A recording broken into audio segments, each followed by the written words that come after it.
На трибунах аллеют знамена, облака в поднебесье плывут. На зеленом ковре стадиона разноцветные майки цветут. Hello and welcome back to the Russian Football News Podcast. This week we reconvene in what's going to be our last RPL related pod of the season to discuss our team of the season. Now, of course, we did get together just before the winter break to discuss the team of the autumn. And first, I will quickly recap what the team of the autumn was. And it was, of course, Ilya Lantratov of Khimki in goal, a defence of Siska's Mario Fernandez, Dinamo's Roman Yevgenyev, Rostov's Maxim Osipenko, and Spartak's Ayrton Lucas. In midfield, Rubin's Oliver Abdul-Gore and Sochi's Christian Naboa. A midfield three, behind the striker of Krasnodar's Rami Kabela, Nikola Vlasic, of course, of Siska, and Dinamo's Daniela Savoy. And then up top is the lone striker, Sardar Azmoun. So that has been slightly taken into account, of course, with the first half of the season consisting of 2/3 of the overall game time in the RPL. But instead of doing what we did last year, where we offered up a nomination and then debated a choice for one team of the season, we thought we would change up the method and way that we would do it this year by just merely reading out our own individual teams and just discussing who we have, why we have them, and the merits of why their performances deserve to be in our own personal team. And that's just because we felt that once it came down to it, it wasn't really so much of a debate due to time constraints. It was unfortunately just whoever got to be picked, got to go last, kind of made the decision out of purely 2 versus 1 sort of thing. And it really needs a bigger panel, bigger round table, and far longer time to get really into the nitty gritty. So we will, by the end of it, have our own individual teams of the season, which I think will make for a more interesting and better discussion in the long term. So if I will start off, then in goal, of course, again, and I think it'll probably come as no surprise considering I've lauded him throughout the course of the season, and my goalkeeper selection is, of course, once again, Khimki's Ilya Lantratov. I think he's been not just one of the biggest surprises of the season, but the outstanding performer in terms of both individual quality and quantity. If you look at the goalkeeping metrics, he's not necessarily the highest on clean sheets. He's not necessarily the highest in terms of saves or shots faced. Usually that's teams farther down the table because of the sheer amount. But he, in per 90 minutes, is the highest of the goalkeepers and kind of leveling it out around along the top end, and has been linked to certain big moves as well, which he would be thoroughly deserved if he does make that move. But I think expectations coming into the season and performances and consistency over the course of it, Lantratov's probably been my outstanding performer, followed by one or two others. But before I get into some other honourable mentions, David, who's your goalkeeper of the season for 2021? I chose Yuri Dupin. I think, obviously, we're all going to have our own club biases in this. And obviously, as a Rubin fan, I have that bias. But he was duly rewarded for his excellent season by his spot in the Euro squad, which Lantratov wasn't. Just going to put that out there. And, late bloomer, his first RPL season was only like 3 years ago when he was 29 or something. And, he's barely put a foot wrong, barely put a hand wrong all season. So for me, my goalkeeper choice was Yuri Dupin, with Lantratov a close second, I will say. Yeah, and I must admit I did refrain from naming my second choice because I thought I had a prediction that you might have went Dupin, and that he was also my second. I think he's another one who's really outshone his reputation, even though, to be fair, his stock had already risen before this season with his performances for Rubin in general since his move. But Richard, your goalkeeper? I'm going to go Lantratov as well. It was very, very, very close between him and Dupin, though, I have to say. I think both of them have had very, very good seasons. But Lantratov to come up from the FNL, I mean, Dupin was very good as well last season at Rubin, but this is Lantratov's debut season in the RPL, and he's 25 years of age, I think 25, 26 years of age, and I think last season in the FNL, I'm not 100% certain on this, but I don't think he was a regular for Himki. I think it's this season where he's really broken into the side, and I think he's just been absolutely superb. He makes good reflex saves. He commands his box well. He's good at shot stopping. I think he's a good all-round package. And like I say, I think it's only a matter of time before one of the bigger RPL sides comes in for him. And here's an interesting stat. He's the only player in the RPL this season to have played every single minute, 30 appearances, every single minute of the season. So, like Andres Senyornov was the only player last season to do that. This season round, it's a goalkeeper. And it's Ilya Lantratov for me. Although Yuri Dupin was a very close second, it was difficult to separate the pair of them. Probably honorary mention to Maximenko as well, I think, at Spartak. But I think the top two had to be Lantratov and Dupin, and I'll go Lantratov as my goalkeeper of the season, with Dupin a close second. Yeah, I think it's easy for Lantratov to play every game, considering he has been so good. And when your backup is Yegor Generalov, who, correct me if I'm wrong, but has never played an RPL game in his career. Of course, was first choice of Dynamo St. Petersburg before they kind of became Sochi.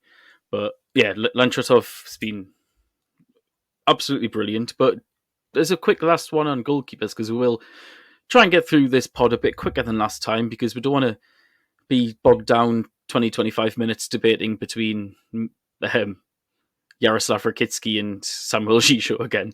But David, no Guillaume, he's got the most clean sheets in the RPL with 14 this season for goalkeepers. Yeah, that was probably more down to the defence than anything else. I think we all saw that. We all know what he is. He's a Jekyll and Hyde player. We saw him do absolute madness against Dinamo.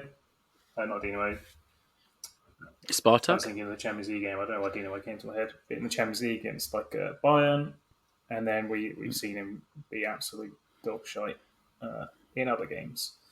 So easy choice to not have him. Stats back him up, but I think it's more of a Nikolic / team effort. And Guillaume just happened to be the one in goal. I'm sure Kuchenko actually had a few clean sheets as well in that little run that he had. Yeah, I think Guilherme was excellent, as I mentioned, just in the Spartak game as well, when he had that little run-in with the Fratria, but that defence and how organised that is by Choluka and the individual quality they've got in there, I think they could have probably had someone like Yaroslav Godzier in goal and still managed to keep clean sheets. little shout out to Godzier being terrible as usual, but we'll move on to right back, and my choice at right back is, unsurprisingly, I think one of the standout defenders, probably the best defender in the league in terms of technical ability. That is Mario Fernandez of CSKA. He was our choice for the team of the autumn, and he's one of the few CSKA players, although he's been missing with injury, as he always is. His performance levels when on the pitch have been just as substantially high as always. And even though CSKA have disappointed quite drastically in the second half of the season, dropping down from second at one point to not being in Europe for the first time in 25, I think, or 20 years, Mario's one of the more consistent performers during that run. On the various statistic and punditry channels across Russian football of Match and SofaScore and Instat, who scored, they most of them have Mario in their team of the season from the statistical point of view, as well as the Russian pundits. But David, you're right back. This was a tough one. I actually didn't go Mario in the end, although he is the best right back in the division, talent-wise. I think Victor Moses had a better season, and so I chose Victor Moses as my right back. Especially in the run-in, that run-in, he was particularly good. Scored a couple of important goals and was just had a very good season in Russia. And obviously he's signed up on the permanent. I don't think it's official, but I'm pretty sure we all can tell it's happening. So Yeah, I went with Victor Moses. I've got one. I mean, I didn't. I thought Moses, but I didn't choose him because I'm not wanting my Spartak bias to come through too much. But it's more of a philosophical question. In is Moses allowed to be chosen at right back, considering it's not really right back that he plays, even though it is wing back? Yeah, but Mario plays wing back half the time and all. So it's eat, shoots and leaves, isn't it, really? But if Moses is like more total winger, but it's in terms of his territory on the pitch, it's just wing back, full back. It's in the sense of what we're doing, we're obviously, I think we're going for a 4 at the back template. Then we obviously have to stretch the boundaries. I know I gave him a shout out last time, but I'll give another shout out to Georgi Zotov as well, Ruben, who was really good at right back. I mean, there was a few players who had very good seasons at right back throughout the league. Nenagov, who's just signed for Lokomotiv. Bozhinov for Khimki also had a good season. Klusevic had a good season. So right back, a few good right backs this year. So it was a good pool to pick from. Yeah, it's promising that we've got difficult decisions all over the pitch, because it's not like the end of last season where it was just, yep, that's Zenit, yep, that's Zenit, yep, that's also Zenit, where like I think the entirety of the defence was Zenit players. So I think that's not just because Zenit performed particularly worse. I think the obviously European campaigns in the back of your mind, but there's just been a variety of surprise performers up and down the league, which has been promising to see, and hopefully that can continue next year. But Richard, your right back choice?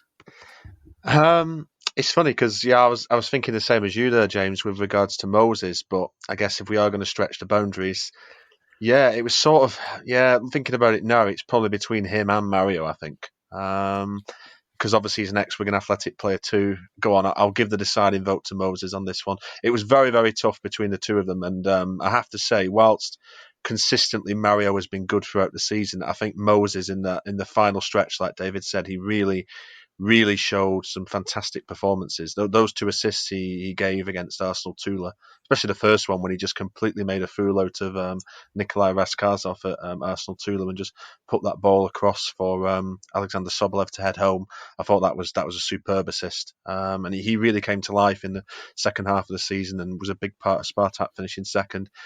I mean, over the course of the season, I'd say Fernandez was consistent, very good. But as I think down that final stretch, when it mattered, I think Moses came good for Spartak. It was basically between those two, and because he's an ex-Wigan Athletic player, I'll cast a deciding vote for Victor. I think Victor Moses. I know he played at right wing back, but I think we can have 2 attacking fullbacks in our team. And I mean, other shout-outs, I really like Bozhinov. Shout-out to Kirill Zaika, too, of Sochi. I think he got 5 assists and a goal from right wing-back. Bozhinov was good. Karavayev was okay this season, not quite as good as last season. Just a few shout-outs there. But I'm just going to go for Victor Moses over Mario. Mm-hmm. I mean, what's happened to the world? Why are you two both picking Spartak players while I am not?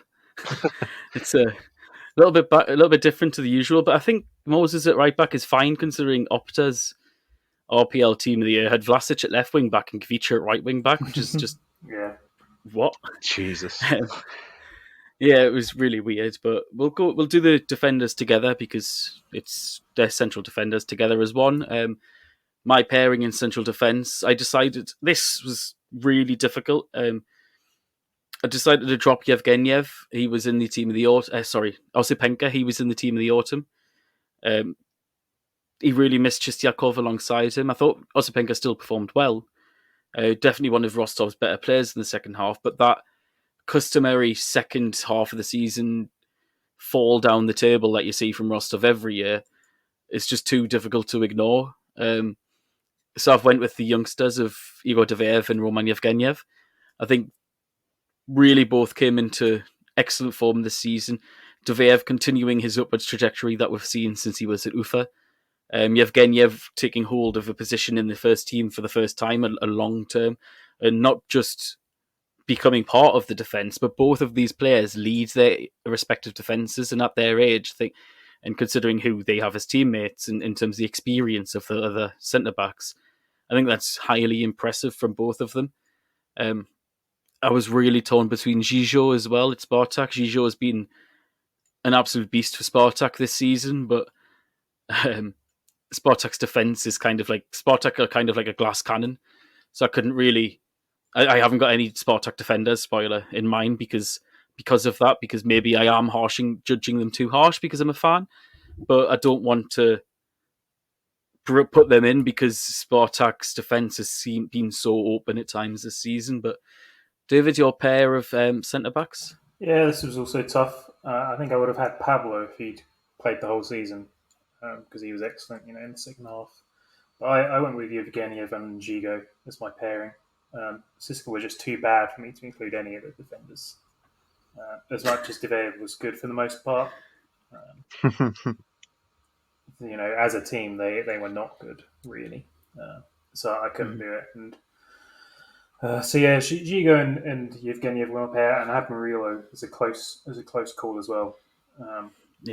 Because he was also, particularly in the first half, very good. But again, he sort of dropped out of the team.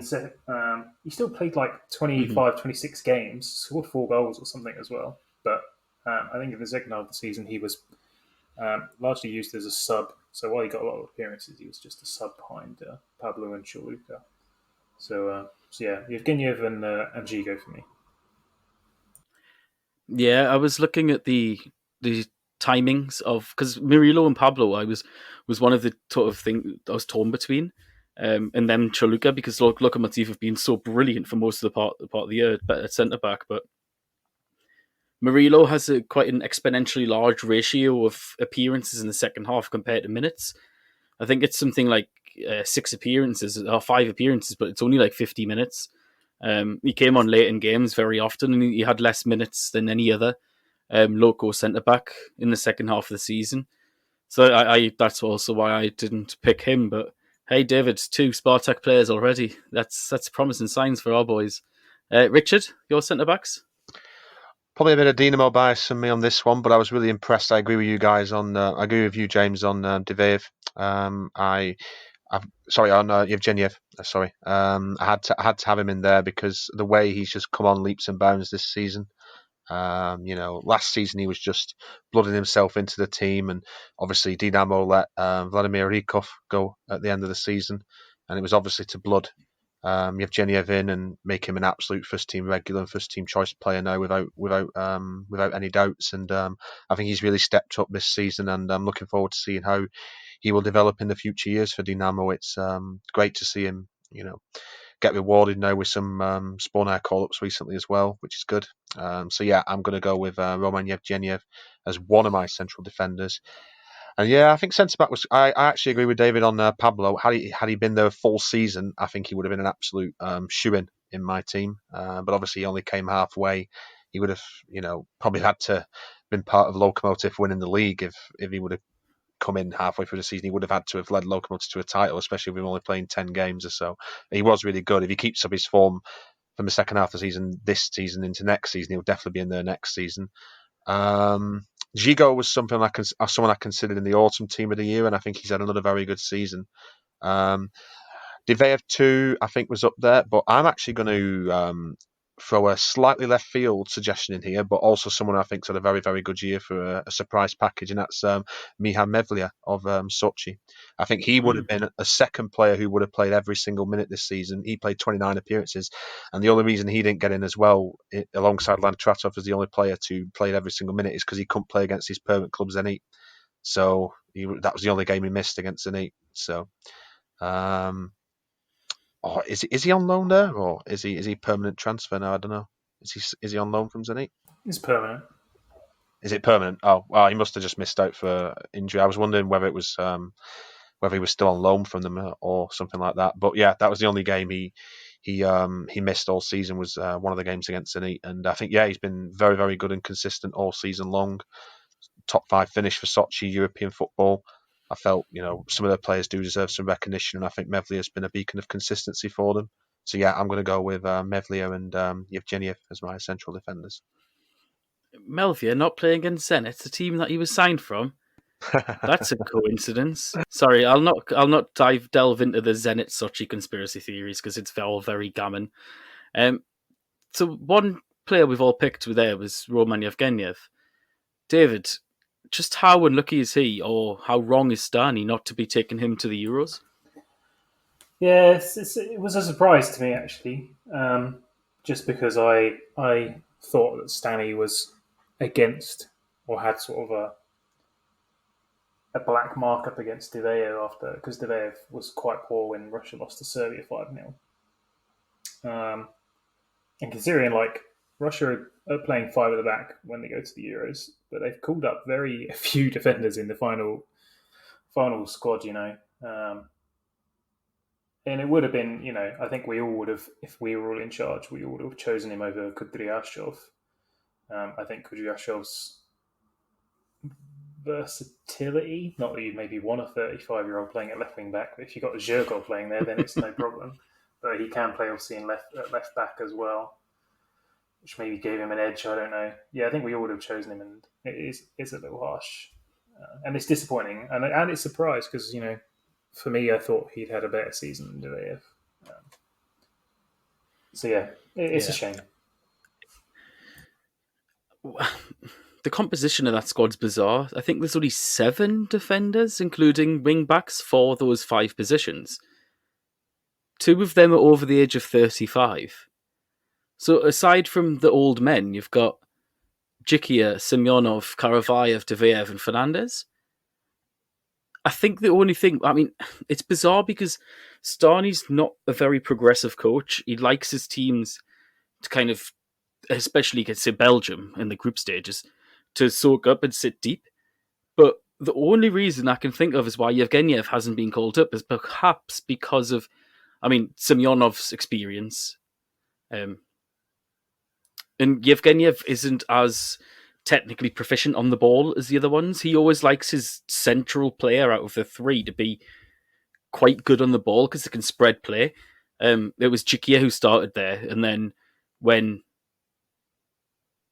Semyonov went off, Kudryashov actually moved from the left to the right, Jikia over to the left, and Diveyev stayed in the middle. And Diveyev, as we all know, is very competent on the ball and playing it out from the back.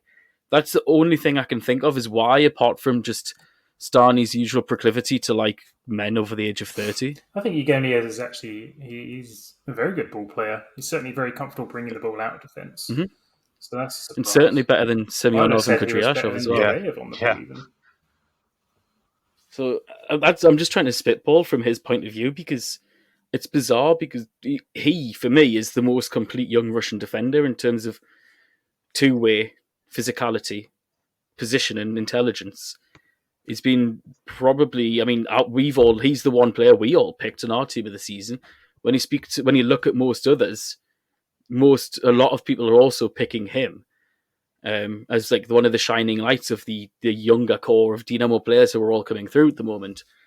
So it must just be Stani's penchant for experience. Kudryashov's nearing 50 caps.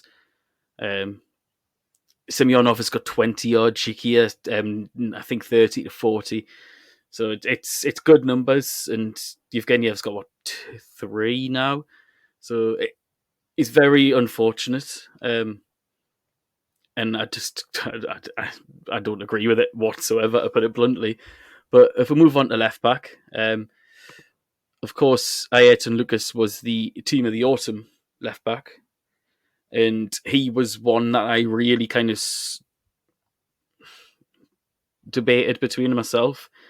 In the end, I did go for Douglas Santos. Ayrton's been absolutely electric going forwards, but he has been somewhat inconsistent defensively. And that Diag to the right-hand side has been a consistent threat for teams who are playing Spartak.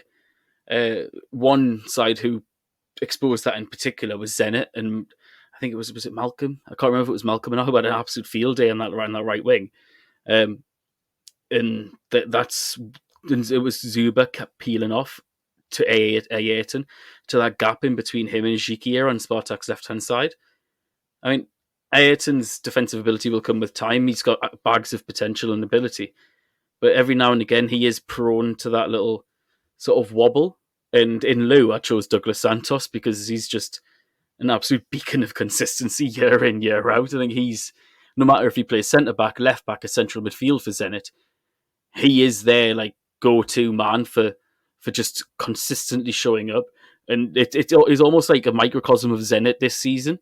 They as a club have ground out a lot of results during the course of it and just steamrolled on to the title. And Santos himself, while not particularly being too flashy, had a very good season. But I don't think he ever puts a bad shift in. I really can't remember. I mean, I don't know if either of yourselves can. I mean, when remember or not, but if he's ever had like just a rank awful game, because I mean that happens. It's football. It's about momentum shifting and physically and mentally as well as on the pitch, and people ebb and flow in the performances. But David, your choice for left back? Yeah, I went with Douglas as well. He's one of Zenit's best signings, certainly in the last sort of 5-6 years, you would say, just in terms of value, especially value for money. I want to say he costs like 6 mil or something. I don't know if I'm remembering that right. But yeah, I mean, just fantastic, versatile. Obviously, primarily a left back, but has played all over the shop, and so it's just so good. And he's also the joint top assister in the league this season with 7, which it was a surprise. 7 assists is the top for assists this season across the whole league, which is low. There was. I was looking through it earlier, and there was just a big list of players between like 7 and 4 assists, and that was it. You had no one getting to double figures, which is rare. So I think that only bolsters his candidacy. It was tough for me to not go for Samoshnikov because he's also had an excellent season, and it's a bit unlucky to miss out on the Euros. I wonder if he was fit, would he have made it over Kudryashov as well? But you never know. It's have to give it to Douglas. Yeah, and I think if I remember rightly, apart from the local players, where local just turned into like a clean sheet machine in the second half of the season, Douglas has got the highest percentage of clean sheets to matches in the whole RPL, with 32% of his matches this season have resulted in a clean sheet. And considering he played 28 games, that's a pretty damn good percentage. But Richard, your left back choice? I'm just going to go for Douglas like you two guys. It was very tight for me between Ayrton, Samoshnikov and Douglas Santos. I pondered all three because they've all had good seasons, I think. But it's a bit like, when we all go on about the default right back choice being Mario if you're not quite 100% sure, because normally he is, good and consistent for Zaska. I think the same applies down the left side for Douglas. As David alluded to, he's versatile. He's played central defender for Zenit this season. I think he stepped in there against Zaska when I think one of the defenders was unavailable early on in the season, and he's played in central midfield before, and he's just a good solid player, never lets you down. And I think as well what also has to be considered is just the run at the end from Zenit to get the title. Just a good solid run, and I think that's of results and performances from him, and I think that's just giving the edge over Ayrton and Samoshnikov, although both of them had very good seasons too. So yeah, I'm going to go 3 out of 3 on this one and make it Douglas Santos as well. Just a very good, consistent player, and one of Zenit's best buys in recent seasons, definitely. Yeah, certainly. Central midfield. Well, I'll again take this as a duo. Our choice, our combined decision in the autumn was Oliver Abdul-Gor and Christian Noboa. I might be taking a little bit of an easy route out, but my team of the season centre midfielders are Oliver Abdul-Gor and Christian Noboa. I don't know how many superlatives that I can mention about Christian Noboa that I already haven't this season, because I think pod after pod I've kind of droned on about just how unbelievable he has been, but in lieu of doing so and spouting more aphorisms that mean nothing but words, I'll just read some of his statistics for the RPL this season. Bear in mind that this man turned 36 in April. 12 goals, 7 assists, the most big chances created, joint most assists in the league, a scoring frequency of 181 minutes, which is 3 times more prolific than he's ever been in his career before, considering who he's played for in Russia. He's been in the team of the week more times than anybody. That's the RPL one. More times than anybody apart from Zuba and Azmoun. And is by quite some distance. I think he's created almost 50% of Sochi's chances this season. So he's just really having an unbelievable twilight to his career.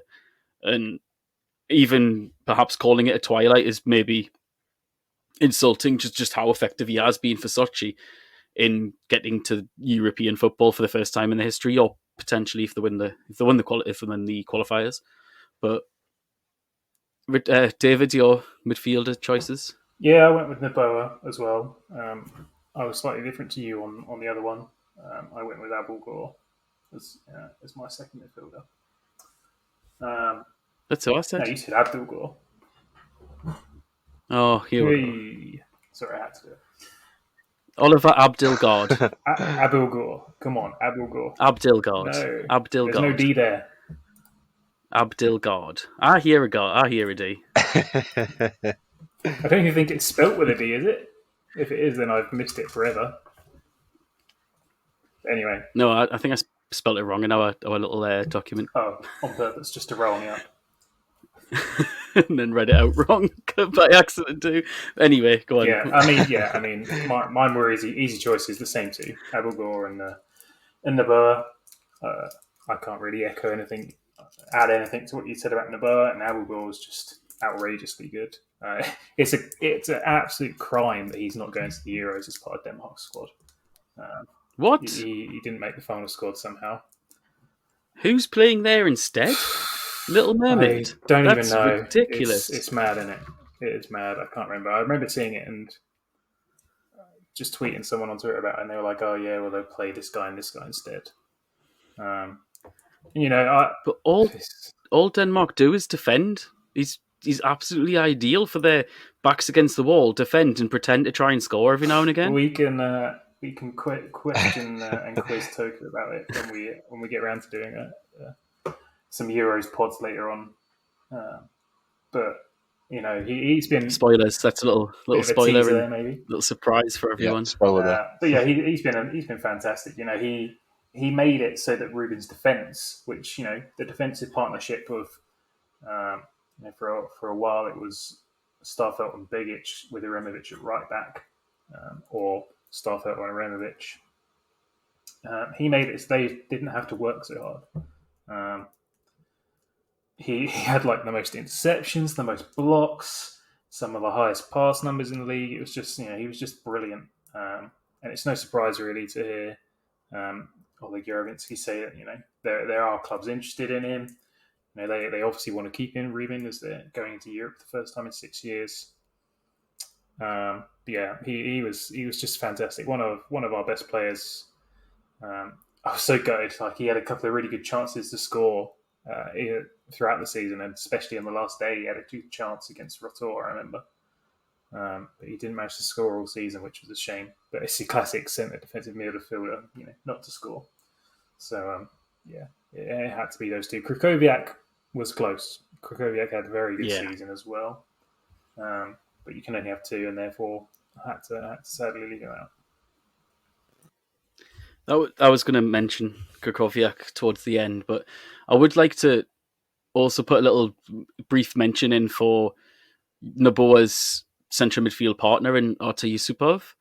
I kind of mocked Yusupov signing for Sochi because, it's Yusupov. In past seasons, I think he played twice for Zenit and single figures for Dinamo and Rostov.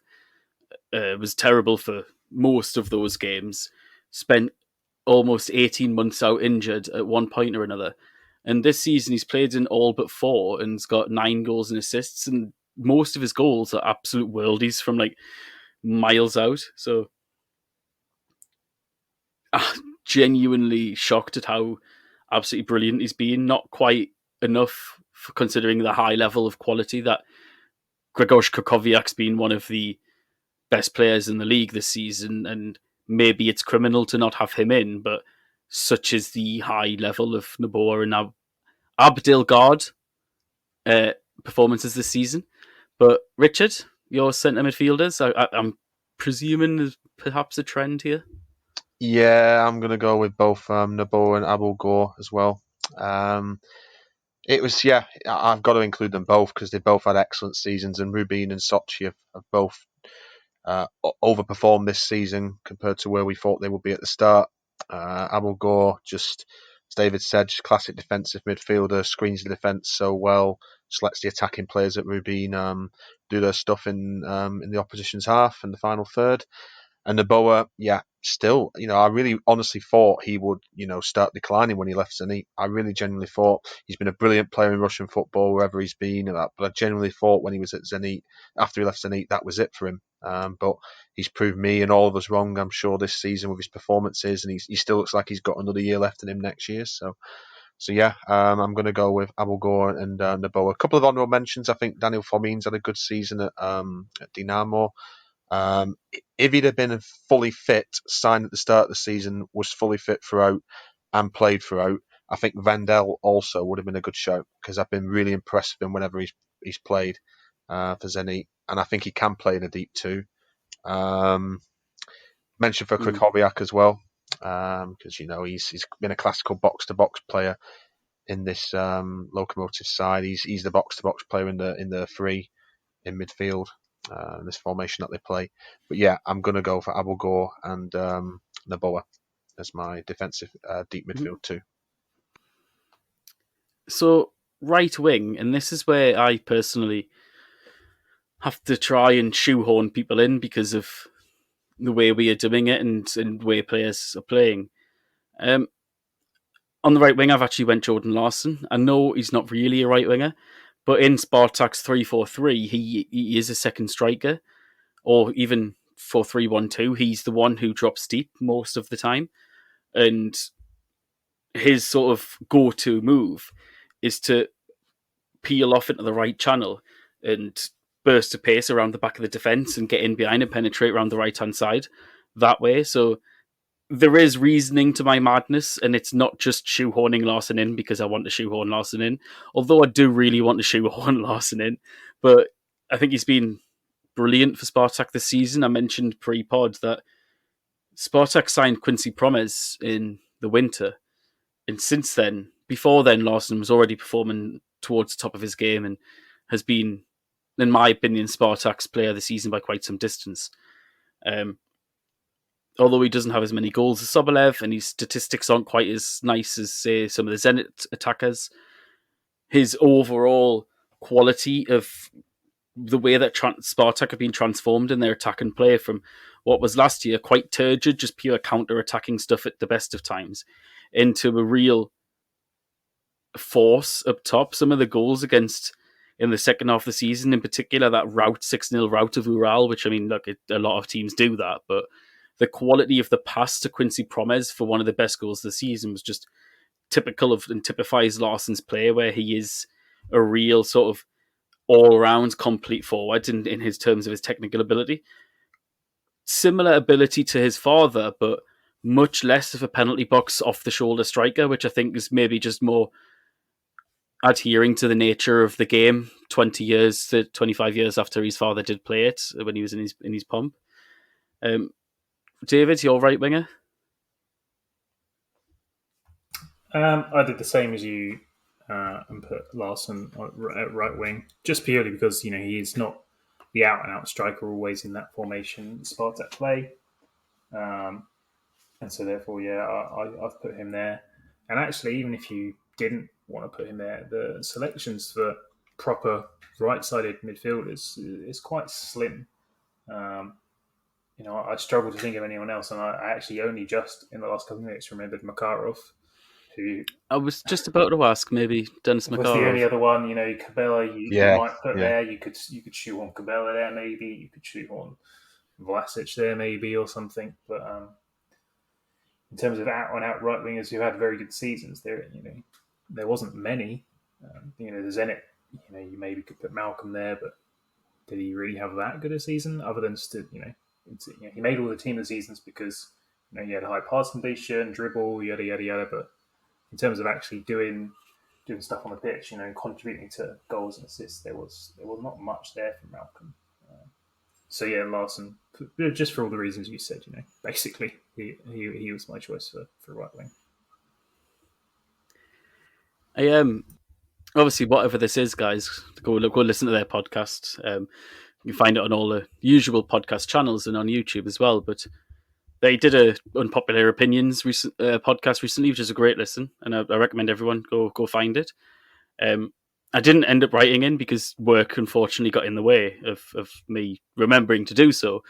But one of my unpopular opinions is that Malcolm's a stat padder, which is maybe a little bit cruel and a little bit anachronistic, but it's kind of like you said, David, where Malcolm contributes a lot to kind of non-final third stats. If that makes sense, maybe there's a better way of saying it, but that's really why I went against Malcolm. His ratings are all really high, apart from like the ones that you would expect from a typical winger. Like if you look at his and Kavicha's, they're just like totally different styles of player, totally different types of football, of course. But Kavicha's is more towards like a typical what you would see of a typical winger's analytics, just like times 100 in terms of dribbles and so on. I thought about Cabela. Cabela was, of course, in our autumn team of the season, but after Krasnodar's season, I just don't want to include anybody from Krasnodar. Richard, your right wing? Yeah, similar thinking to you guys. I think I'm after gonna have to put Jordan Larson there. I think McCarthy had a good season overall, and I think the issue with Malcolm, for me, the biggest issue with Malcolm again is that he's had an injury disrupted season. I mean, I think really in terms of like ability, I think a comparative situation to Malcolm is a situation Hazard's found himself in at Real Madrid, in the sense that we can't really make a full judgment about him yet in his time in Russian football, a full judgment, because quite simply he's been injured quite a lot of the time. You know what I'm saying? And again, this season was a bit of an injury disrupted season for him. I think he missed the first couple of months.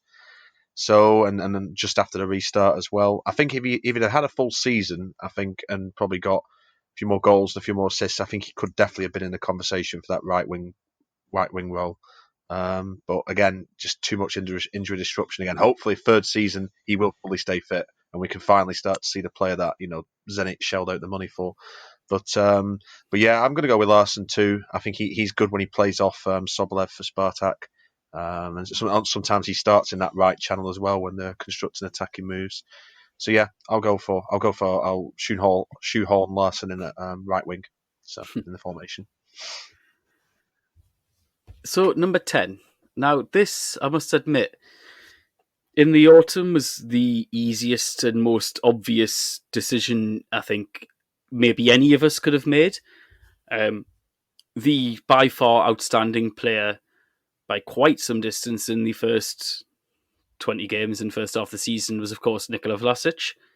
He was absolutely brilliant. Now, since the winter break, perhaps it's owing to having a PE teacher in charge, just getting them to run about a bit. But Vlasic's influence certainly did wane quite somewhat, and that was a large reason as to why Siska dropped from second to sixth and ended up 15 points behind Zenit at the end of the season, despite being only 2 points behind them when they played each other. And because of that, because of how fast Siska dropped off, and he is basically like Siska up top, I was really torn between him and I don't know if this is a surprise, maybe not, but Sebastian Szymanski has been absolutely brilliant, and Zakarian as well, two Dynamo players who plays kind of like twin number 10s and change positions a lot. But Szymanski's started 28 games this season. I think 23 of them were as a 10, and others either slightly deeper or on the right-hand side. Now, his goal output isn't... He's like Malcolm a little bit to an extent, where he's only got 1 goal this season, 5 assists, which is far better, of course, only 30 games. But it's a chance creation that's really impressive with Szymanski. He's vital to that Dynamo counter-attacking unit that works so well, soaks up the pressure led by Yevgeniev at the top, and then at the other end of the pitch, Szymanski's kind of like the deep-lying creator, even though he's not deep-lying whatsoever. But in the end, I did stick with Vlasic. I think his first half of the season, or first before the winter break, which is obviously the 20 games, not just the 10. He was far too good to be able to overlook whatsoever. But anyway, I don't know if you agree at all. But David, who's your number 10 for the team of the season? Yeah, I literally had the same duo as my first and second picks for that position. Vlasic top, he's still, he is one of the probably top 3 players in the whole league, and he was just part of the whole Siska downturn. Maybe it was just the fact that he wasn't playing well, which is why Siska weren't playing well. But Siska in general, obviously, were just not doing very good. Hence, got Trenka going and Pisic coming in. So yeah, it was Vlasic for me, and Szymanski also, by the way, not going to the Euros, did make the final cut for Poland, which was another surprise for me because I thought he'd had a very good season, and he'd been involved a lot in qualifying too. So another player I felt a little hard done by. Zakarian, over a longer period of the season, a bit like Pablo, you might well have picked him, but ultimately just didn't play. Obviously, until November, which sort of rules him out a little bit there, and then sort of, the rest of the attacking midfielders in the league, no one was sort of stand out. So yeah, it had to be Vlasic really. Also, not many teams play with an attacking midfielder. Obviously, a lot of five-man defences, meaning that the midfields are usually just midfielders.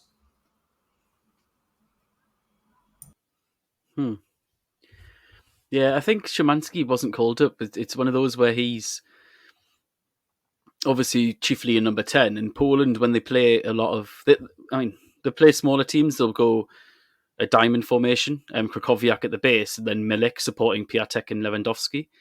But when they do play bigger teams, like when they played England and lost 2-1 in March, I think it was March. It was the last set of internationals just before the Euros, before these ones now. They went for a back 5 and packed the midfield with Jakub Moda, Krychowiak and Zielinski. And then you look back whenever, because I looked into this myself, I was wondering what the hell, why Szymanski not got called up? That's wild, because I was looking at the squad before the Russia game, and that seems to perhaps be why, where he's one of those where he just doesn't quite fit into Paulo Sousa's preferred formation against bigger teams. Which is, I think, is very unlucky because he was involved in all but one qualification games, if I remember rightly. But anyway, Richard, your number 10 for the team of the season? I am going to go with Vlasic as well. Again, it's sort of another one a bit by default, really. There's not a lot of 10s, as has been said. And yeah, he did drop in the last 9-10 games of the season, but I don't think that was all just due to him. I think there was other external factors there, the Olic appointment not particularly being inspiring based on what we've seen so far. Goncharenko's latter days at CSKA dropping and fading. I think that had a factor to play. I think the whole team slumped, at CSKA. It wasn't just Vlasic's form. The whole team slumped, I think, in general. So I'm going to include him purely on the basis that there wasn't a huge amount of choice for a number 10. I am actually going to slightly disagree with Szymanski. I actually thought my take on the Szymanski situation was he was really good. He was good at the start of the season, but I think he faded. I was having a look at his assists and goal output yesterday on Transfermarkt, and his assists at the start of the season were relatively frequent, when they dropped in the second part of the year.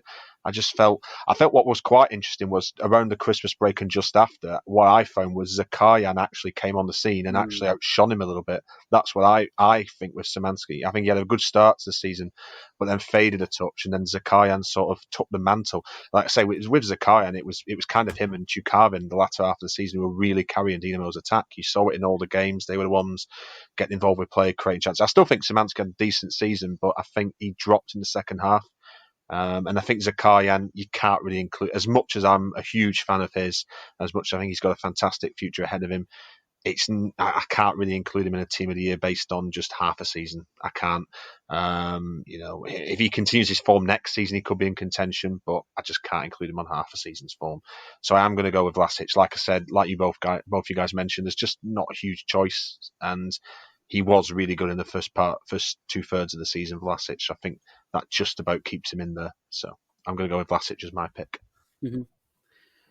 Yeah, and that seasonal change is interesting because early on, Szymanski was very much a straight up number 10. It was generally him, Inji, and Lissovoy behind Chukavin. That was any of the front four when they absolutely demolished Lokomotiv 5-1. And then in the second half, obviously with the onset and the introduction of Zakarian into the team, Schwartz changed it around a little bit and generally played more of a 4-3-3 where Morrow would protect the defence. And then Szymanski and Fomin either side. And he did drop Szymanski deeper into a generally a more of a deep lying role. And that's when his outputs did start to dwindle. And that's nothing against him. He still played very well in that position. But like what you said, Richard, I think it's more of a just how good Zaharian was and his impact of when he really burst onto the scene is what I think went against him. The formation when Schwartz came in, it sort of went. It was like a 4-3-2-1 with Lezovoy and Zakarian behind Chukavin, and then the midfield three. I think he was the one who was more advanced, Szymanski, but he also came deep and did some defensive responsibilities too, alongside Morrow and Fomin. Yeah, I mean, I think he was improvement on his first season in Russia, Szymanski, but I did think it dropped after the winter break. So the third season's massively important. He's just extended his contract at Dinamo, hasn't he? So I think third season's going to be big for him. Hopefully he can have a good, consistent season. If he can definitely put himself in contention for Team of the Year next year. But I just felt that slump definitely counted against him. And Zakarian's emergence on the scene too, like you said. And such is Dinamo's sort of strength towards youth is that he's actually still only 22. Like Lesavoy 23, Gruliov 22, Zakharian 18, Chikavin's 19. I mean, Morrow's the oldest out of the regular front six, and he's 23. Or is it Fomin now? I think Fomin's 24. I think he's just turned. So it's really promising for Dinamo if they can keep that together and really work at it with Schwartz, who's known for working really well with younger players. But on the left-hand side, it's one man and one man only for me. That's Kavica. I might as well just pass them on straight to you, David, because I'll be very surprised if it's not Kavica. It is, of course, Kavica for me. We had Lesavoy in there first half of the season because we were, Lesavoy was particularly good, obviously, first half of the season. But after that first international break of 2021, Kavica was electric over the winter break. I remember saying during all the pre-season or the mid-season friendlies and stuff, and I was hoping that he would carry it over, and he did. He was so good up until obviously he got injured with about 4 games to go and missed the rest of the season after that. But he was excellent, and then obviously after that international break where he shone against Greece and Spain, he was just, the confidence was flowing so high for him, and it's hard to not have him in there. Won the Young Player of the Year in the RPL as well eventually, and he's going to be off. He pulled out the Georgian national team recently just to avoid getting injured, so it wouldn't scupper his transfer wherever that's going to be to. We still don't know. Rubin have already signed a replacement, Serd Haksabanovic. So he's off, and he's going to get a very well-deserved move, and I'm really looking forward to seeing where he goes and how well it's going to work for him. We know, or I know, certainly from watching him, from the interaction I've had with Rubin fans and Rubin his team, is that he needs to play regularly. He needs to.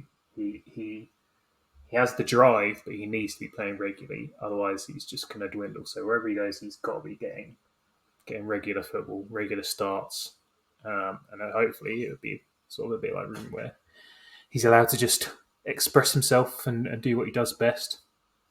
But undoubtedly, Kavica on the left wing. Yeah, I think Lesavoy still got 12 goals and assists this season, but the vast majority of them were in the first half.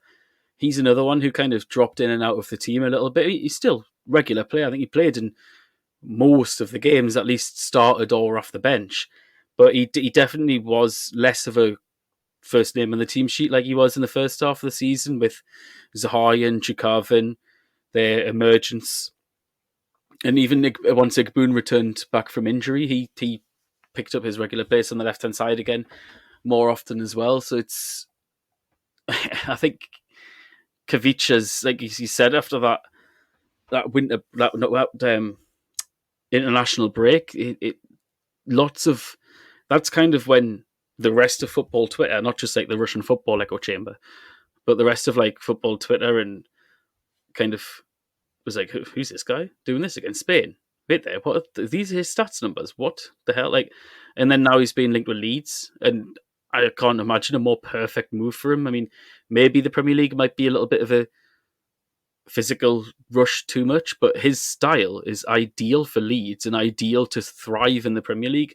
Under a manager like Marcelo Bielsa, I can't imagine a better move for him. And we all know he's off, and I don't know how legit these rumours are. That's just what's kind of been one of the rumours online. But Richard, your left winger? Yeah, I'm going to make it 3 out of 3. I'm going to say Kavicha. It has to be. And he's on the verge of, like we've just been saying there, he's on the verge of a well-earned move. And like you said, James, I'd love to see him at Leeds. I think it just, under Bielsa, just absolutely fantastic. Another reason for people to watch Leeds in the Premier League, because obviously, that the attraction of Bielsa whenever he's coaching a team draws fans to the team he is coaching, and I can imagine a flair player like Kvicha being just another reason to watch them. I mean, some of the links I have seen where he's been linked with Sevilla, Milan, they're all really exciting, because both those two clubs could offer Champions League football. Milan have been known over the years as well for being a club that plays predominantly older players, but that is changing now. They're now starting to, with the exception of Ibrahimovic up front, they're now starting to play more younger players now. So, that might also be a decent move for him. They're back in the Champions League again now, Milan. And Italian clubs are now specifically looking at the RPL as a market. I definitely know that for a fact. There's been a few players who've been linked with Serie A clubs from the RPL recently. So yeah, it has to be Kvicha for me, and I'm absolutely buzzing for him. I hope he gets a good move somewhere where he'll continue to play, continue to develop, the development continue after the way Slutsky has brought him on over the last year and a half. So yeah, it has to be Kvicha on the left side for me. Lezovoy, interesting with Lezovoy, I think he's sort of like Szymanski, but for the Russian national team. I think had he continued his form throughout the season, I think he could have made Spornaya squad. But again, I just think that latter half of the season where his output dropped, I think has cost him probably a chance of getting into the Spornaya squad for the Euros. But yeah, I still rate Lezovoy as a player. Just hopefully he ever come back like Szymanski and have a good, full, consistent season next season. Because like Szymanski, I do like him a lot as a player. So. Yeah. There's nothing else to say. We all bleat on about Kvicha probably far too much, to be honest, and everyone's probably sick of the sound of us discussing him, but some might say not. We'll move on to strikers, and there's actually that philosophical question I had earlier about positional, and we decided to stick with a 4-2-3-1 for the science, where we had a 4-2-3-1 for the first half of the season, so it was a nice consistency for the second half. And when I was drawing up my options and researching for team of the season, that was the biggest question mark I had, was should I switch to a 2? Because trying to pick one of the two that I had shortlisted, obviously with the proviso of the Larsens on the right, is really difficult. It's like trying to pick a favourite child. And that 2, of course, is Zuba and Azmoun for me. I did go the big man in the end. Maybe unfair, but it was that he scored more. Comparing them is literally chalk and cheese, because you wouldn't get a more different partnership in terms of their individual qualities and what they bring.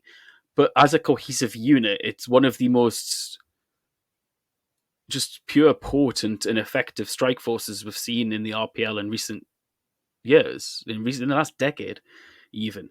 And they're probably the chief reason why, and they're gelling together is probably the chief reason why, as to why Zenit have won a hat-trick of domestic titles.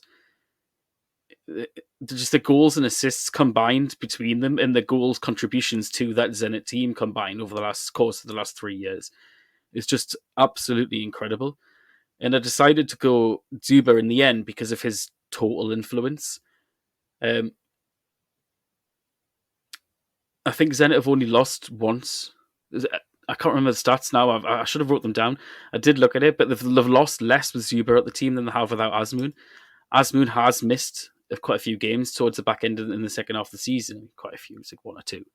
But it's literally like so close between them. It's really difficult to choose. And I did go Artyom Zuber in the end. He is once again the highest goal scorer. And his game is what makes Zenit so effective, and everything they do is aimed at making Zuber effective, and Russia are following suit. But David, who's your choice for up front? I mean, yeah, we all got the same tough decision really here. If Despot had scored a few more, I might be able to squeeze him into it, but I can't argue him in, unfortunately. It's as good a season we had.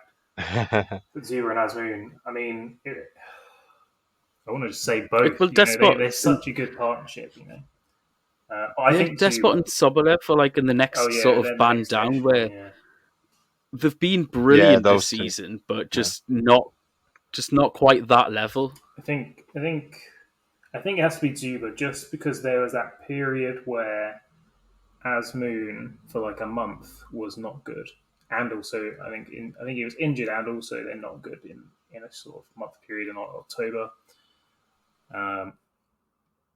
And Zuber had obviously his own scandal off the pitch. But on the pitch, his worst moment I think I can remember is missing the penalty against Rubin in the last minute, and it was such a poor penalty, and that was really his worst moment on the pitch. I mean, the goal he scored against Loco, and when they smashed him 6-1 or whatever, that was just it was just classic Zuber. Like, it just personified him as a player. A big man like that being able to just execute that lob that he did so nonchalantly as well. And I see people saying, Zabolotny should. I saw people saying Zabolotny should be starting for Russia instead of Zuber, which is just madness. It's interesting to wonder, like, should Russia try and play with two strikers to try and get the best out of Zuber with a partner like they do at club level? Because Zuber obviously as a solo striker loses a lot of his efficiency because he's having to, if he's going to hold the ball up, he's having to hold it up for midfield runners, or the team just have to whack balls in the box for him. But with a strike partner, if let's just say Zabolotny or Sobolev were to play up there alongside him, probably Zabolotny because he's a bit more mobile than Sobolev. Let's just be fair there. I wonder if that could work better. But going on a tangent, it's got to be just about Zuber. Azmoun had a very good season again. We all wonder if it's going to be his last in Russia. There's not been much on the rumour mill about that yet, about his departure or possible departure. But Zuber, I swear he broke the goal record for the RPL, like in modern RPL history as well, with that 4-goal haul against Tambov on the final day. But I've not seen a great deal about it. But I'm sure Zenit tweeted it. So yeah, it was Zuber for me. Yeah, and Zuber, of course, I think has assisted Azmoun more than any other player as well. I think he's like joint top with Rakitsky, while more of Zuber's assists have came from other sources. Mainly because these goals come from completely different forms of play. Almost entirely, Azmoun's goals come from or through Zuber at some point. These are really fine margins. Like Azmoun being injured / out of form for like 4 games is really harsh to judge him on. But such is the level of performance from this Zenit strike force during the entire course of the season. The only downside I can remember on the pitch for Zuba was the Krasnodar game, really, when he missed, and he had the scandal off the pitch with the video, and then was stripped of the captaincy, missed the penalty, and then even then still scored, and they went on to win 3-1 and got the captaincy back a week later. It was literally like those fine margins, and that sort of run of games early to mid-November when Zuba had the scandal off the pitch, and it did really affect his form. Yes, he did score because he scores all the time, but these are the levels that we're talking about, and that was why I think, remember, if I harken back to the discussion in December, why we chose Azmoun ahead of Zuba then. And it's kind of the shoes on the other foot. If it wasn't for those 3 games at the end of the season, would we be going Azmoun? Because in those, I'll just quickly read out the stats at the end of the season. So this is Zuba's last 3 games. They beat Tambov 5-1. He scored 4 of them. They beat Loco 6-1. He scored 2 and assisted 1. And they beat Rotter 6-0, in which he scored as well. Like that run of games, he was just absolutely unbelievable during the course of it. Made like 4 goals in Azmoun because he got 7 in that period. Azmoun himself got another 3.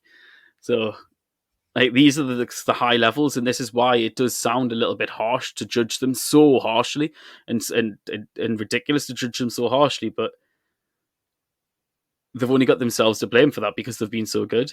Richard, who would you go out of the 2, or do you have a perhaps surprise pick and it's not one of them? No, it would have to be between those 2, I think. I think they've just, I mean, Sobolev and Zabolotny have had good seasons. I will credit them both for that. But I think it has to be between those 2. And like I say, it's very fine margins, like you guys just said. And I'm basically just going to go for Zuba based on goals scored. I think, just because he's a complete forward too, he can do a bit of everything. He can assist, he can score. Azmoun's obviously a poacher, a guy who's in the box. He's also quite good in the Ermine. He scores a few goals from headers, from crosses. But I think I'm just going to go for Zuba because he's that complete forward and because he's just outscored Azmoun. That's all. I mean, it could have been very, very different. Like I say, it's those 3-4 games, like you said, James, that have been the decisive factor. And very close between the pair of them. I mean, if we were lining up 4-4-2, you could have probably even gone for the pair of them. Although, again, John Larson's had another very good season, and we've put him out on the right side. I'm going to go with Azmoun. I'm going to go with Zuba, but it's very, very close. I'll go with Zuba. Yeah, he's been brilliant again, and if Russia are going to have a successful Euros, it's that man is going to be at the centre of it, and he became a national celebrity to an extent after 2018. And hopefully he can do it again. But that is the end of this week's podcast, and the end of our own personal coverage of last season's RPL. Now, this time last year we did take a short break, and in the winter we did take a short break. But as David teased earlier, we will actually be back again, and we're going to be recording and getting together to record after every Russia game. As a quick little aside before we do go, Richard, you've got a little something that you want to mention as well? Yeah, I just want to bring this up because it happened a couple of weeks ago. This individual's not involved in the RPL at the moment, but he's one of the most famous coaching names in Russian Premier League history and in world football history. 2 weeks ago, Dick Advocat, 73 years of age now, played his very last game as a coach. He was coaching Feyenoord, and they beat Utrecht in the final round of the the final game of the Dutch Eredivisie season to secure a place in next season's Conference League. And he has stated that he has now retired from club management. Just wanted to pay tribute to one of the greatest managers that the Russian Premier League has ever seen. He was part of that legendary Zenit side. I think between 2007 and 2006 and 2009, I think it was. Advocat. It was 3.5 years he was in St. Petersburg. Zenit won the 2007 RPL title. They won the 2008 UEFA Cup, the 2008 European Super Cup. And, that side, the way they just completely demolished Bayern Munich in that semi-final of the UEFA Cup was outstanding. The likes of Zirianov, Timoshuk, Arshavin, Poprivniak, players like that really came to the forte for Zenit. Martin Skirtle, tons of really good players came to the forte in that run for Zenit in the UEFA Cup, and Advocat was a huge part of that. And of course, he's gone on to enjoy, a wonderful, distinguished managerial career. He's coached the Dutch national team. He had a good spell at PSV Eindhoven, famous in fans in the UK for Rangers. I think they won 2 Scottish titles under his leadership. There were some brilliant players who played for Rangers at the time there in his time coaching in the UK.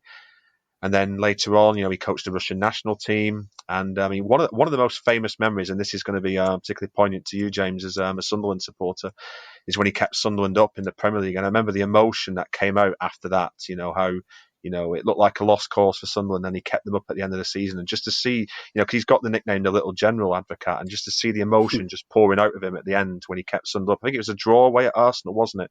He got that draw away at Arsenal, and just to see the emotion on his face. And it meant a lot to him. And at 67, he could have easily have been retired back then. He didn't need to still be coaching at that age. A long and distinguished career, but to come and save Sunderland like that, and then to show the emotion at the end from someone who's normally got a reputation of being quite stern, quite, like as I mentioned in his name, the Little General. I thought it was really, really touching. It showed how much it really meant to him to keep Sunderland up. I just wanted to say that been a fantastic career, and I'm sure fans of all the clubs I've mentioned back there will wish him a very happy retirement, and I think all of us at RFN wish him a very happy retirement indeed for the legacy that he's left for Zenit, Russian football, and also across world football. So happy retirement, Dick.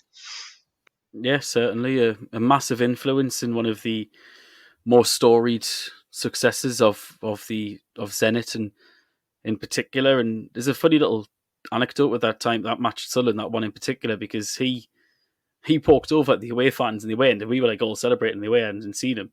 Didn't know at the time. And obviously when he got back from Arsenal, and he we're seeing the footage of him crying, and like he went over, and Bert Van Linken went over, and everyone thought at the time Van Linken, who's he's like a fellow Dutchman, long time assistant for like 20 years, was assistant to Zenit as well. He went over and was like, "What are you crying for? Pull yourself together, man." It's like just typical of that pair's sort of manner about them. Incredibly successful coaches in his own right, Van Linken as well, to be fair. But yeah, best of luck in his retirement. I'm sure he retired after he left Sunderland, but then he decided to go back again. He couldn't not. So hopefully he can actually find some peace in retirement, and his wife can finally enjoy some post-retirement with him. Just watch us after another retirement tribute to him in 2 years when he decides to unretire himself again. No doubt. No, I think this probably might be the last time, but you just never know, do you? Yeah, exactly. I will finish off with some quick little clips of news, just very, very briefly. Of course, Russia played their first pre-Euros tournament friendly since we last recorded. It was a 1-1 draw against Poland in Poland. Vyacheslav Karavayev scoring Russia's goal.